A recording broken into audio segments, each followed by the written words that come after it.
that's it. If there's any questions, I did have my email address, but I'll leave it to Ian to put you on to me. Great, thanks very much. Thanks very much, appreciate that. Just a couple of reminders to our speakers. Be very careful on abbreviations, because a lot of people here aren't going to know common abbreviations that we might all use amongst ourselves. And if we can keep to time, that would also be much appreciated. So next up, we have Yoon Kim from Incode, who's going to talk to us about facial recognition and liveness. So there you are. It's just that. Okay. Thank you, everyone, today. My name is Yoon, Sales and Go-to-Market Strategy at Incode. Today, from Incode's side, I'll be discussing the topic of matching users' face to an image, which is made possible by our proprietary facial recognition and liveness technologies. So Incode has been solving identity for customers across industries and regions, ranging from financial institutions, hospitality, retail, and adult content social media since our conception in 2015. So we have our proprietary document capture and validation that tackles the first part of the ID verification process. And this is very similar to what Terry has described earlier. And after the document scan and validation, our system conducts face capture, recognition, and liveness detection to do face match. And that's how we do this entire ID proofing. So Incode has been investing a lot of resources in the proof of personhood, which is to say that proving a person in front of the device, proving that they are who they say they are. What makes this possible are our proprietary tech stacks shown above here.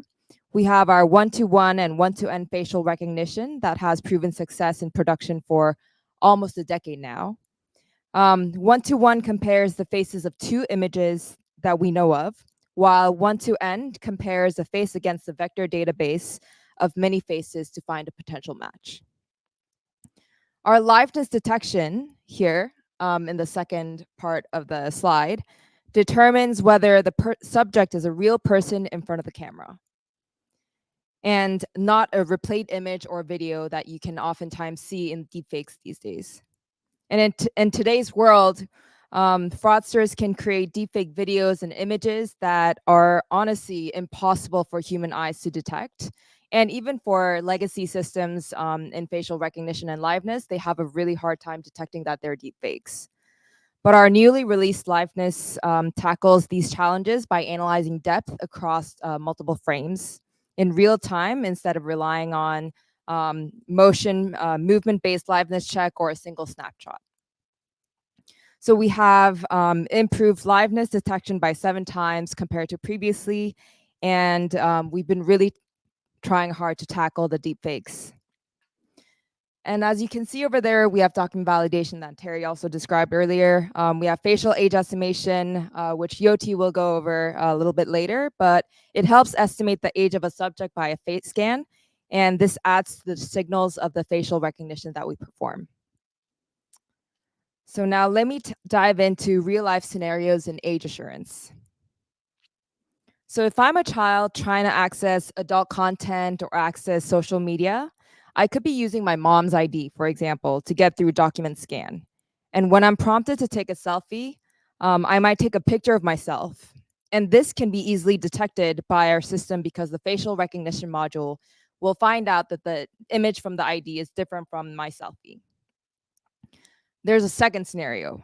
I'm using my mom's ID, and when prompted to take a selfie, instead of using my own face, I can replay an image of my mom, and this will be detected through our liveness check, since we know that it's a screen or a paper replay or a deepfake. Also know that we are able to have capabilities to detect and prevent any kind of deepfake injections that divert the device camera. So we know through our SDK that we are able to block any stream of data that is not through the device camera in real time. And in our last scenario, we also have me using a fake ID of my face and a selfie of myself. But as Terry was mentioning earlier, our document validation will determine the document is fake. At the same time, we have an additional module of age estimation, which will determine that my estimated age varies or differs from the ID date of birth extracted from the document. And in light of today's discussion, I also want to discuss briefly another use case that we've been tackling with our customers in adult content and social media.